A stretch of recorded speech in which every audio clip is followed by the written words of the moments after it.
এখন হুজুর আমরা হক, আপনি বলছেন আমরা হক কিভাবে আমরা জানব, বাতিল আমরা কিভাবে জানব, কারা হক কারা বাতিল জানার দরকার আছে কিনা নাই? আর একটু জোরে বলুন। আমার রাসূল বলেন হক এবং বাতিল সম্পর্কে হাদিসে পাকের মধ্যে অসংখ্য হাদিসে পাক রয়েছেন।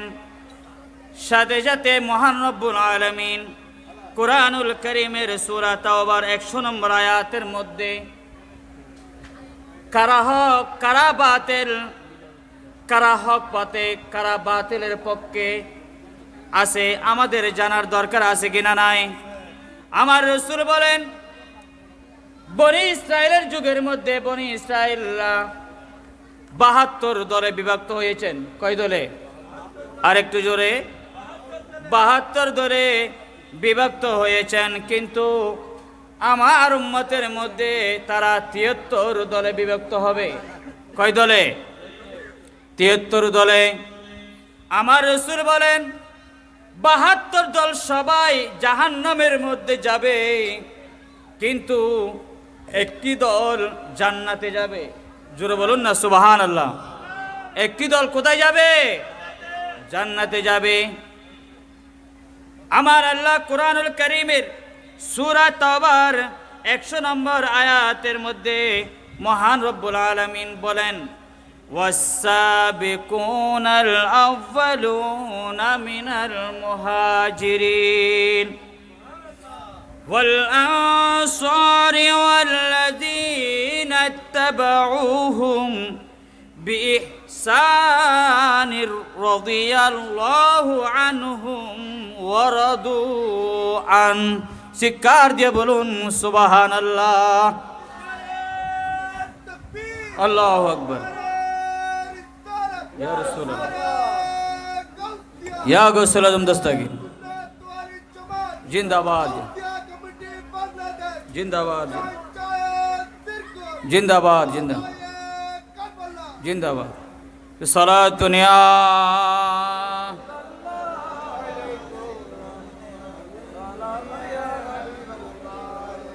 আপনাদের কি ক্ষুধা লেগেছে? আওয়াজে বোঝা যাচ্ছে আপনাদের ক্ষুধা লেগেছে। এতগুলো মানুষ, দরুদ শরীফের আওয়াজ এই দক্ষিণ সনহরা থেকে বের হচ্ছে না। একটু মুহাব্বতের আওয়াজ দিয়ে কি পড়া যাবে? দরুদ শরীফ পড়ি। আল্লাহুম্মা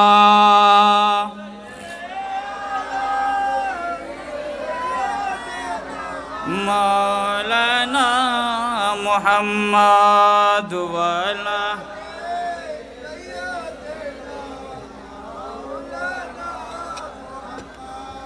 আমার আল্লাহ সূরা তাওবার 100 নম্বর আয়াতের মধ্যে, কত নম্বর আয়াত? সূরার নাম কি? সূরা তাওবা 100 নম্বর আয়াতের মধ্যে আল্লাহ বলেন ওয়াসাবিকুনাল আউয়ালুনা মিনাল মুহাজিরিনা ওয়াল আনসার। জোরে বলুন সুবহানাল্লাহ। আল্লাহ বলেন এবং মুসলমানদের প্রথম দিক দিয়ে আনসার এবং মুহাজির, আনসার এবং মুহাজির ওয়াল্লাযীনা তাবাউহুম যারা আমি রসুলের পরে আমার সাহাবারা, আমার সাহাবাদের পরে তাবিন তবে তাবিঈন ওয়াল্লাযীনা তাবাউহুম। আল্লাহ বলেন আমার পরে আমার সাহাবারা যারা আমি রসুল পৃথিবীর জমিনে থাকা অবস্থায় জান্নাতি বলে সার্টিফিকেট দিয়ে দিলাম। আমার আল্লাহ বলেন ওয়াল্লাযীনা তাবাউহুম আমার সাহাবীদের আনসার মুহাজিরদেরকে যারা ইত্তেবা করে, যারা কি করে? ইত্তেবা করে, অনুসরণ করে, অনুকরণ করে বিইহসানির রাদিয়াল্লাহু আনহুম। আমার আল্লাহ বলেন বান্দা আমি আল্লাহ তাদের প্রতি রাজি। একটু জোরে বলুন না সুবহানাল্লাহ। কে বলছেন? আরেকটু জোরে বলুন না, কে বলছেন? আল্লাহ বলছেন যারা মুসলমান প্রথম দিয়ে আনসার মুহাজির রসুলের পরে আনসার মুহাজির অর্থাৎ সাহাবায়ে কেরামদেরকে যারা ইত্তেবা করেছেন, অনুসরণ করেছেন, আমার আল্লাহ বলেন রাদিয়াল্লাহু আনহুম, আমি আল্লাহ তাদের প্রতি খুশি, রাজি, সন্তুষ্ট। জোরে বলুন না সুবহানাল্লাহ। এরপর আল্লাহ বলছেন ওয়ারাদু আন, ওয়ারাদু, আল্লাহ বলছেন আমি তাদের প্রতি খুশি। আল্লাহ এরপরে বলছেন ওয়ারাদু আন, তারাও আমার প্রতি খুশি। জোরে বলবেন না সুবহানাল্লাহ। কথাটা এতটুকু বুঝছেন? নবীর পরে সাহাবায়ে কেরাম কে যারা ইত্তেবা করেছেন, অনুসরণ করেছেন, আল্লাহ বলছেন আমি তাদের প্রতি রাজি, খুশি।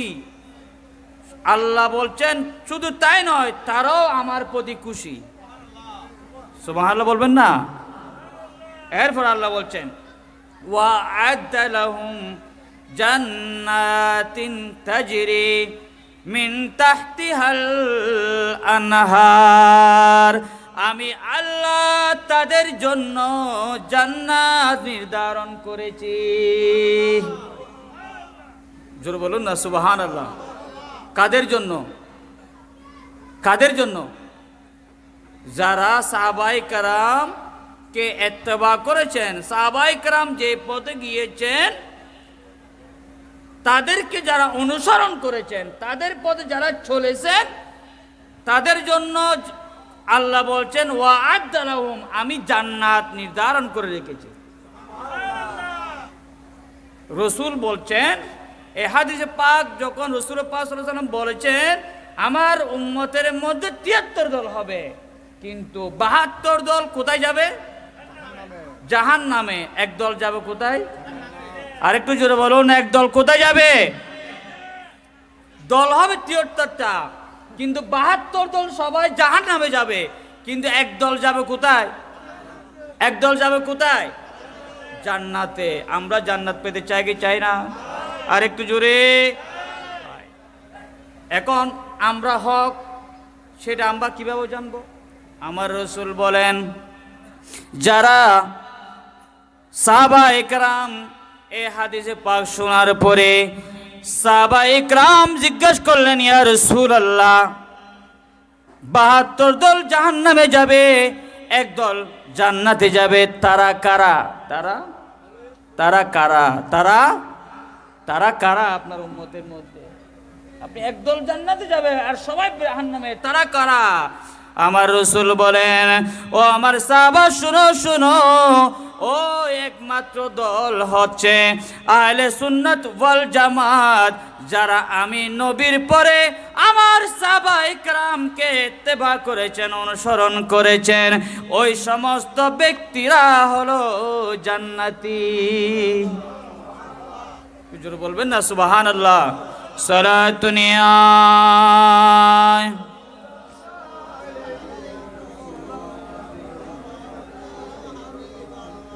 মা ফাতেমার নয়ন মনি হযরত আলীর জান, মা ফাতেমার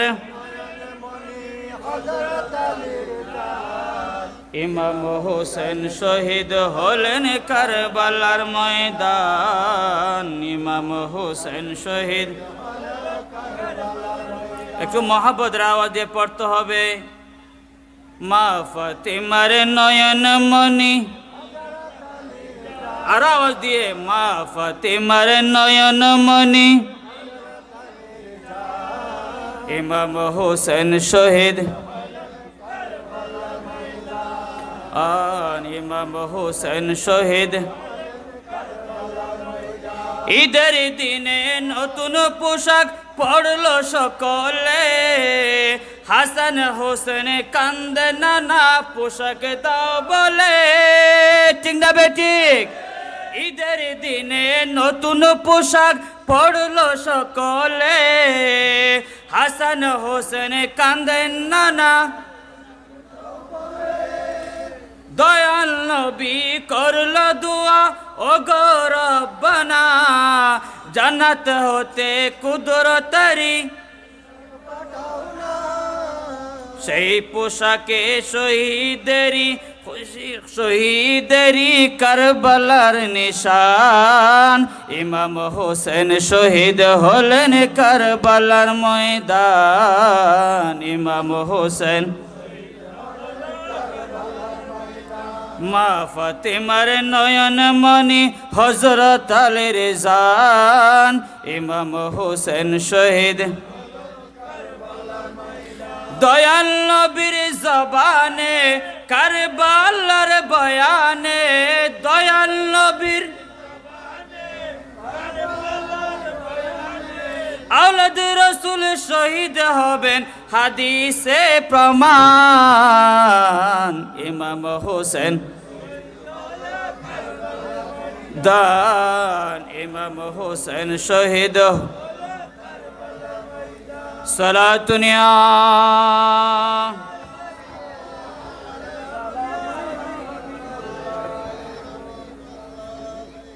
তাহলে হক কারা বাতিল কারা আমরা জানতে পেরেছি। যারা রসুল এবং সাহাবায়ে কেরাম যে পথে যে আমলে চলেছেন তারা জান্নাতি, তাদেরকে যারা ইত্তেবা করেছেন তারাও জান্নাতি। জোরে বলুন সুবহানাল্লাহ। আমার রসুল বলেন, হাদিসে পাকের মধ্যে আসতেছে, এর আগে কোরআনুল কারীমের আয়াত কানার মধ্যে আল্লাহ বলেন, ওগো আমার হাবিব, আপনি 63 বছর জিন্দেগি দিন ইসলাম প্রচার করেছেন, দিন প্রতিষ্ঠা করেছেন। দিন প্রতিষ্ঠা করার জন্য উহুদের ময়দান দন্দন মুবারক শহীদ হয়েছেন। কাফেরদের পিছনে কাফেররা আপনাকে পিছন দিয়ে আক্রমণ করেছেন। কত যুদ্ধের মধ্যে আপনি কাফেরদের সাথে আপনি মোকাবেলা করেছেন, কত কষ্ট আপনার হয়েছেন। ওগো আমার হাবিব, 63 বছর জিন্দেগির সবগুলো আপনার উম্মতের জন্য আপনি ব্যয় করেছেন। আপনি দিন ইসলামের বিনিময়ে, কষ্টের বিনিময়ে আপনার উম্মতদের কাছ থেকে আপনি কোনো কিছু চান নাই। কিন্তু ওগো আমার হাবিব, আপনি একটা জিনিস চান। আল্লাহ বলেন, কুল্লা আসআলুকুম আলাইহি আজরান ইল্লাল মাওয়াদ্দাতা ফিল কুরবা। ওগো হাবিব, আপনি একটা জিনিস আপনার উম্মতদের কাছ থেকে কামনা করেন। 63 বছর ইসলামের দাওয়াতের বিনিময়ে আপনি আহলে বাইতের মোহাব্বত ভালোবাসা দাবি করেন। জোরে বলুন সুবহানাল্লাহ। 63 বছর নবী আমাদের জন্য কেঁদেছেন, এর বিনিময়ে কোনো কিছু চান নাই। কিন্তু আল্লাহ বলে, আপনি কিছু চান, শুধু একমাত্র আপনার আহলিয়ালের ভালোবাসা আপনার উম্মতদের কাছ থেকে কামনা করুন। জোরে বলুন না সুবহানাল্লাহ। যখন আয়াতে কারিমা যখন নাজিল হলে, রইসুল মুফাসসির আব্দুল্লাহ বিন আব্বাস রাদিয়াল্লাহু তাআলা জিজ্ঞেস করলেন, ইয়া রাসূলুল্লাহ, আপনার আহলিয়াল কারা? আপনার আহলিয়াল কারা? আমার রসুল বলেন, মান কারাবতুকা হাউলাই আল্লাযিনা আলাইনা মাওয়াদ্দাতুহুম। আমার আহলিয়াল তারা, কলা আলী ওয়া ফাতেমা ওয়া ওয়ালিদাহুমা। আমার রসুল বলেন, আমার সাহাবা শুনো, আমার আহলিয়াল হলো আলী, আমার আহলিয়াল হলো ফাতেমা, আমার আহলিয়াল হলো ইমাম হাসান এবং ইমাম হুসাইন। ইমাম হাসান, ইমাম হুসাইন, এরা হচ্ছে আমার কি আহলে বাইত। তাদেরকে ভালোবাসা আল্লাহ আমাদের জন্য ওয়াজিব করে দিয়েছেন। জোরে বলুন না সুবহানাল্লাহ। কি করে দিয়েছেন? রসুল বলছেন, হুসাইন মিন্নি ওয়া আনা মিন হুসাইন। আমি হুসাইন থেকে, হোসেন আমার থেকে। জোরে বলবেন না সুবহানাল্লাহ। আমার রসুল বলেন, আমার উম্মতরা যারা ইমাম হুসাইনকে ভালোবাসবে তারা আমার ভালোবাসা পেয়ে যাবে। যারা আমাকে ভালোবাসবে তারা ইমাম হুসাইনকে ভালোবাসবে। যারা আমার বিরুদ্ধে যুদ্ধ করবে এবং ইমাম হুসাইনকে যারা ভালোবাসবে না, তারা আমার দুশ্মনী শত্রুতা আমি পোষণ করলো। জোরে বলুন না নাউজুবিল্লাহ। তাহলে বোঝা যায় ইমাম হাসান হোসাইনের ভালোবাসা কার ভালোবাসা? নবীর ভালোবাসা। কার ভালোবাসা? নবীর ভালোবাসা মানে খোদার ভালোবাসা। তাহলে নবীকে পেলে, হোসাইনকে পেলে নবীকে পেয়ে যাব, নবীকে পেলে আমরা রবকে পেয়ে যাব। জোরে বলুন সুবহানাল্লাহ। তাহলে হোসাইনের ভালোবাসার দরকার আছে কিনা নাই? আরেকটু জোরে বলুন, আছে কিনা নাই? এই কারবালার প্রান্তর আমার ইমাম হোসাইনকে নবীজি ৬৩ বছর হায়াতের জিন্দেগি অতিবাহিত হওয়ার পর খোলাফায়ে রাশিদিন, খলিফার দায়িত্ব আবু বকর সিদ্দিক রাদিয়াল্লাহু তাআলা খলিফা নির্বাচিত হলেন। আবু বকর সিদ্দিক রাদিয়াল্লাহু তাআলা, সাইয়েদনা আবু বকর সিদ্দিক ২ বছর ৩ মাস খলিফার দায়িত্ব পালন করেছেন। জোরে বলুন না সুবহানাল্লাহ। কয় বছর? ২ বছর ৩ মাস। এরপর আসলেন ওমর ফারুক, খলিফার দায়িত্ব গ্রহণ করলেন। প্রায় ১০.৫ বছর খলিফার দায়িত্ব পালন করেছেন। জোরে বলুন না সুবহানাল্লাহ। এরপরে আসলেন মৌলা আলী ওসমান গনি, প্রায় ১২ বছর খেলাফতের দায়িত্ব পালন করেছেন। জোরে বলুন না সুবহানাল্লাহ। এরপরে মৌলা আলী শের খুদা ৪ বছর খলিফার দায়িত্ব পালন করেছেন। এরপরে আসলেন ইমাম হাসান ৬ মাস খেলাফতের দায়িত্ব পালন করেছেন।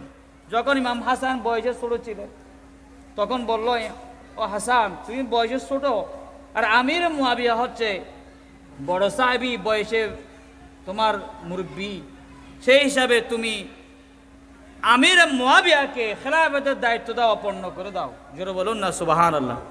সবার পরামর্শক্রমে ইমাম হাসান রাদিয়াল্লাহু তাআলা আনহুমা আমির মুয়াবিয়াকে খেলাফতের দায়িত্ব কি করলেন? পদার্পণ করলেন। জোরে বলুন না সুবহানাল্লাহ। আহলে বাইতদের আদব, মোহাব্বত, ভালোবাসা, স্যাক্রিফাইস ইসলামের জন্য, জোরে বলুন না সুবহানাল্লাহ, দিয়ে দিলেন। আমির মুয়াবিয়া টানা ২০ বছর খেলাফতের দায়িত্ব পালন করেছেন। কয় বছর? আরেকটু জোরে বলুন না, কয় বছর? ২০ বছর খেলাফতের দায়িত্ব পালন করার পর আমির মুয়াবিয়া রজব মাসে ৬১ হিজরিতে ৬০ হিজরিতে কত হিজরিতে? ৬০ হিজরিতে রজব মাসে আমির মুয়াবিয়া ইন্তেকাল করেছেন। সকলে বলি ইন্না লিল্লাহি ওয়া ইন্না ইলাইহি রাজিউন। জলিলুল কদর সাহাবী আমির মুয়াবিয়া। জোরে বলুন না সুবহানাল্লাহ। এরপরে কোন সাহাবায়ে কেরামের পরামর্শ ছাড়া, প্রতিনিধি ছাড়া, প্রতিযোগিতা ছাড়া আমির মুয়াবিয়ার পরে এই ইয়াজিদ সিংহাসনে বসে গেল। জোরে বলুন না নাউজুবিল্লাহ। এখন আমির মুয়াবিয়া যখন চলে গেলেন, এরপর আসতেছে আওলাদ রাসূলের নাতি ইমাম হাসান এবং ইমাম হুসাইন। জোরে বলুন না সুবহানাল্লাহ। কারো পরামর্শ ছাড়া জোর করে, দখল করে ইয়াজিদ ক্ষমতায় বসে গেল। ইয়াজিদ ক্ষমতায় বসার পরে কুফার মানুষরা ইয়াজিদের পিছনে কেউ নামাজ পড়ে না, জুমা পড়ে না, কেউ বায়াত গ্রহণ করে না।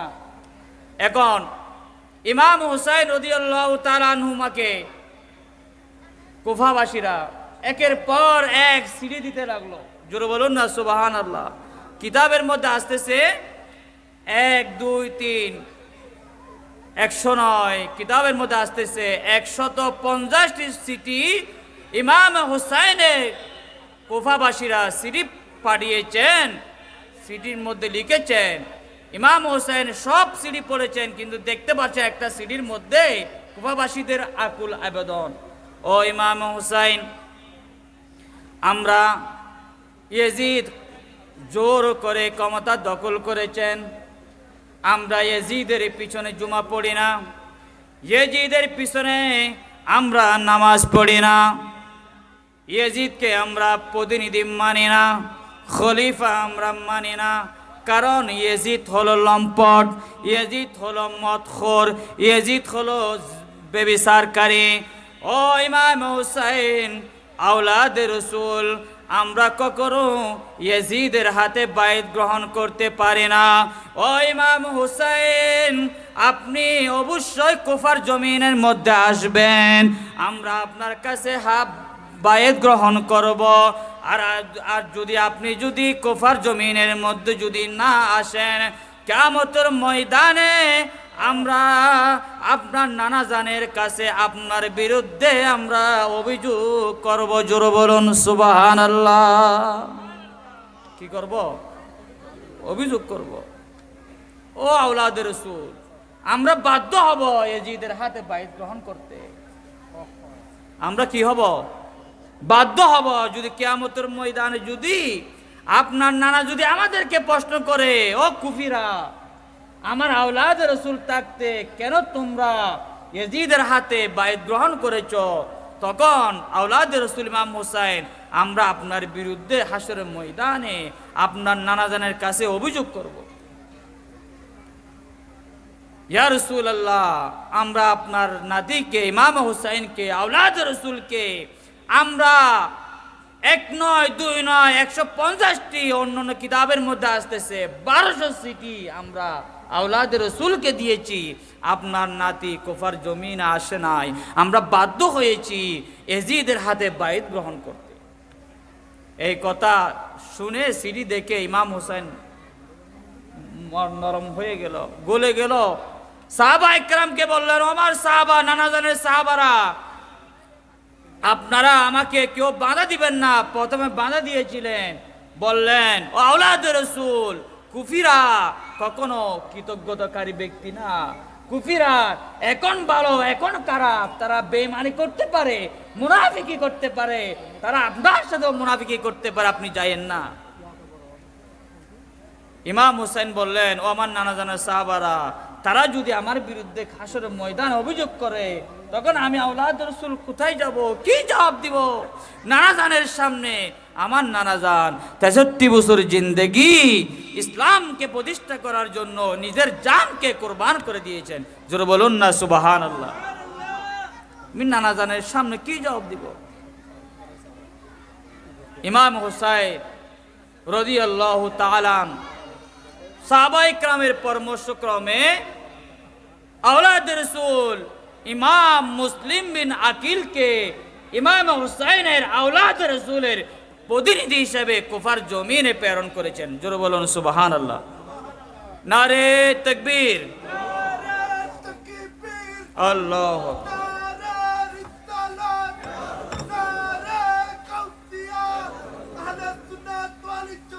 জিন্দাবাদ, জিন্দাবাদ, জিন্দাবাদ। সুভাষার স্বাগতম। দর্শর পড়ে সালাত দুনিয়া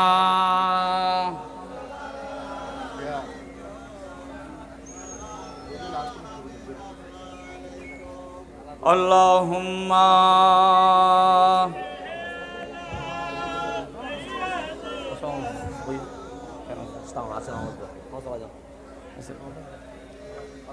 দর্শর বে আল্লাহুম্মা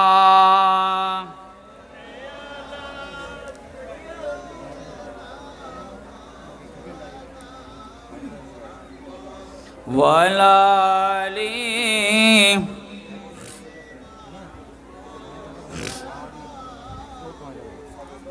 তাহলে আওলাদের রাসূল ইমাম হুসাইনের প্রতিনিধি হিসেবে ইমাম মুসলিম বিন আকিলকে কুফার জমিনে প্রেরণ করেছেন। জোরে বলুন না সুবহানাল্লাহ। আমি ওইদিকে যাব না, কিন্তু যেহেতু আমার ভাই চলে আসছেন, আপনাদের প্রিয় শাইখ, আমারও প্রিয় শাইখ হুজুর আল্লামা সৈয়দ হাসান আল আজহারি মাদ্দাজিলহুল আলী, সকলে বলে মারহাবা। আপনারা খুশি না বেজার? বেশি সময় নয়, আর মাত্র 2 মিনিট, এরপরে ছেড়ে দিব। ইমাম মুসলিম বিন আকিলকে কোথায় পাঠালেন? কুফার জমিনে। কোথায়? বললেন আপনি যান, ওই জায়গার পরিস্থিতি সম্পর্কে জেনে আমাকে সিটি দিলে আমি আওলাদ রসুল কুফার জমিনের দিকে রওনা দিব। জোরে বলুন সুবহানাল্লাহ। আচ্ছা দেখেন, বাতিলদের আরেকটা লক্ষণ হচ্ছে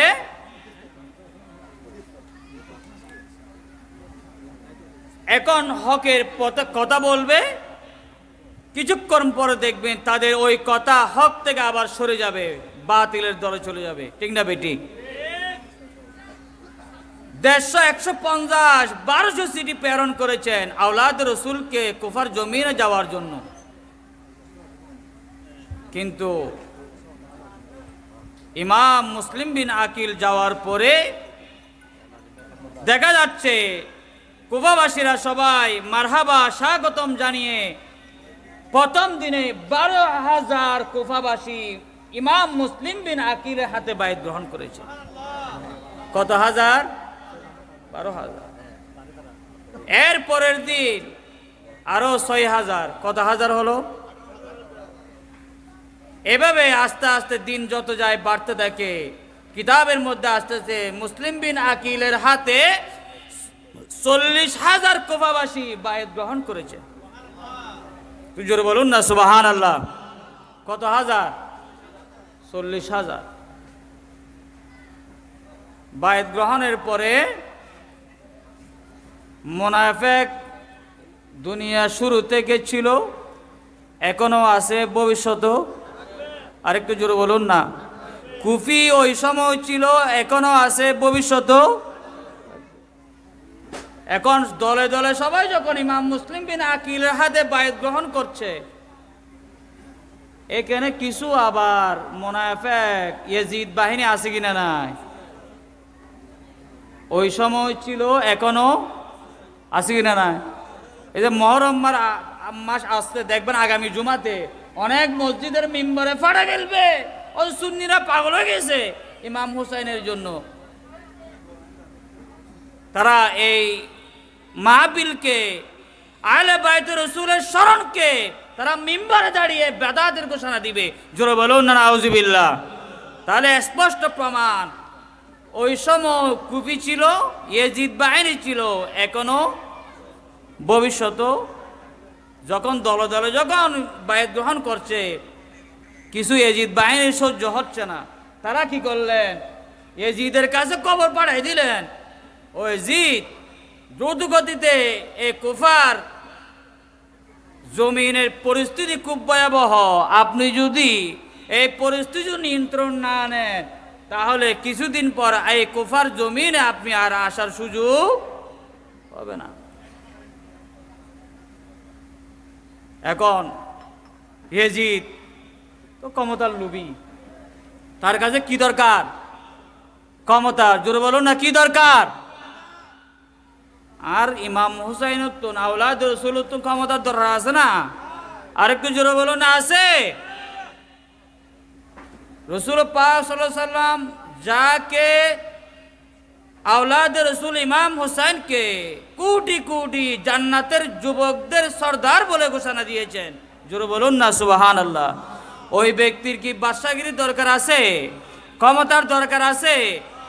যে ব্যক্তি যুবকের হাজার হাজার যুবকদের সর্দার, যার মা জান্নাতের হাজার হাজার রমণীদের সর্দার, যার বাবা মৌলার হিসেবে হতা বেলায়েতের সম্রাট, জান্নানা জান রহমাতুল লিল আলামিন। সুবহানাল্লাহ। আর একটু জোরে বলুন না সুবহানাল্লাহ। ই বেতন ক্ষমতার দরকার আছে না? আর রাসূল দোয়া করলি মদিনার পাহাড় জিন আছে, ইন আল্লাহ স্বর্ণ বানাই দিত। জোরে বলুন না সুবহানাল্লাহ। আহা, আর রাসূল দুনিয়া তো বাদশাহ, কবরও তো বাদশাহ, হাসরও তো বাদশাহ, জান্নাতও তো বাদশাহ। জোরে বলুন সুবহান। তো ওই ঘরের মধ্যে বাদশাহ ক্ষমতার কোনো দরকার আছে? কি জন্য ইমাম হোসেন গেলেন?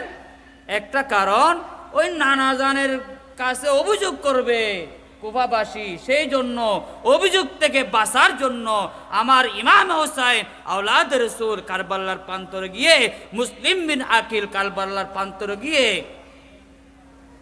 হককে প্রতিষ্ঠা করার জন্য, হককে জিন্দা করার জন্য, ইসলামকে জিন্দা করার জন্য মুসলিম বিন আকিলকে যখন ইবনে জিয়াদ, ওবায়দুল্লাহ ইবনে জিয়াদ যখন দৌড়ে, একটু লম্বা ইতিহাস, দৌড়ে গ্রেপ্তার করে যখন গভর্নরের সাথে নিয়ে গেলেন, বললেন, ও মুসলিম বিন আকিল, তুমি এখানে কেন এসেছো, ফিতনা সৃষ্টি করছো? ইবনে মুসলিম বিন আকিল বলল, নয় নয়, আমি হক প্রতিষ্ঠা করার জন্য এসেছি। একটু জোরে বলুন না সুবহানাল্লাহ। আমি হক প্রতিষ্ঠা করার জন্য এসেছি। তো ইবনে জিয়াদ বলল, আপনার দুইটা পথ খোলা, একটা না হয় ইয়াজিদের হাতে বায়াত গ্রহণ করতে হবে, না হয় আপনাকে আমরা শহীদ করে দিব। জোরে বলুন না নাউজুবিল্লাহ। মুসলিম বিন আকিল বলে, ও ইয়াজিদ, নানা জান 63 বছর জিন্দেগি ইসলাম জিন্দা করার জন্য নিজের দন্দন মোবারক শহীদ করেছেন, নিজের জান কুরবান করে দিয়েছেন। আমি কি ক্ষমতার জন্য ইয়াজিদের হাতে বায়াত গ্রহণ করব? নয় নয়, আমার কুরবান করে, জান কুরবান করে দিব, জান দিব, এরপরও ঈমান দিব না। জোরে বলুন সুবহানাল্লাহ। ও ইয়াজিদ, আমার জান যাবে, এরপরে ইয়াজিদের হাতে বায়াত? তাহলে বোঝা যায় কারবালার শিক্ষা থেকে হককে প্রতিষ্ঠা করা এবং হককে প্রতিষ্ঠা করার জন্য, ইসলামকে জিন্দা করার জন্য নিজের জানকে বিলিয়ে দিতে হবে। ঠিক না বেটে? আরেকটু জোরে বলুন। তাহলে আমরা সুন্নিরা হকের পক্ষে, আমাদের সামনে যারা আসুক, বাতিল যতই আসুক, আমরা কখনো বাতিলের সামনে মাথা নত করব? একটা জিনিস মনে রাখবেন, শেষ করে দিচ্ছি, হকের পক্ষে মানুষ সদা সর্বদা কম থাকবে। কি থাকবে? হকের পক্ষে। বদরের যুদ্ধের মধ্যে মুসলমানের সংখ্যা কত ছিল? 300। আর কাফিরদের সংখ্যা, আর ইমাম হোসেনের সংখ্যা, আর ইয়াজিদ বাহিনীর সংখ্যা। এখান থেকে প্রমাণ হয় সদা সর্বদা হকের পক্ষে মানুষ কম, হকের পক্ষে মানুষ, আর বাতিলের পক্ষে মানুষ বেশি। ভয় পাওয়ার কিছু আছে? কিছু আছে? ইমাম হোসেনের ঈমান যদি আমাদের থাকে, ভয় পাওয়ার কোনো সুযোগ? আল্লাহ পাক রব্বুল আলামিন আজকের মাহফিলকে আল্লাহ কবুল করুক। আরেকটু জোরে বলুন না আমিন। আমার গৌসে কমিটি ভাইদেরকে আল্লাহ কবুল করুক। 10 দিন ব্যাপী মাহফিলের আয়োজন করা, মারহাবা। নাম কি যে ভাইয়া? আজকে মাহফিলের যিনি প্রধান অতিথি, পটিয়া উপজেলার বিএনপির বিশিষ্ট রাজনীতিবিদ, সমাজসেবক, আমার অত্যন্ত প্রিয় ভাই জনাব আলহাজ মোহাম্মদ মুজাম্মেল হক চৌধুরী সাহেব মঞ্চে উপস্থিত হয়েছেন। সকলে বলি মারহাবা। আজকের মাহফিল আল্লাহ কবুল করুক। গৌসে কমিটি ভাইদেরকে আল্লাহ কবুল করুক। যারা সহযোগিতা করেছেন আল্লাহ তাদেরকে কবুল করুক। মাহফিলে আমার প্রিয় ভাই জনাব, আমাদের অহংকার, আমাদের গৌরব, দেশে বিদেশে আমার অত্যন্ত প্রিয় ভাই জনাব শেখ সৈয়দ হাসান আল্লাহ জাহারি সুন্নিয়তের দাওয়াত দিচ্ছেন ঢাকার জমিনের মধ্যে এবং বিভিন্ন জায়গার মধ্যে সুন্নিয়তের আহ্বান পৌঁছে দিচ্ছেন। আল্লাহ পাক রব্বুল আলামিন আমাদের শেখ হায়াতের মধ্যে বরকত দান করুক, এলমের মধ্যে বরকত দান করুক।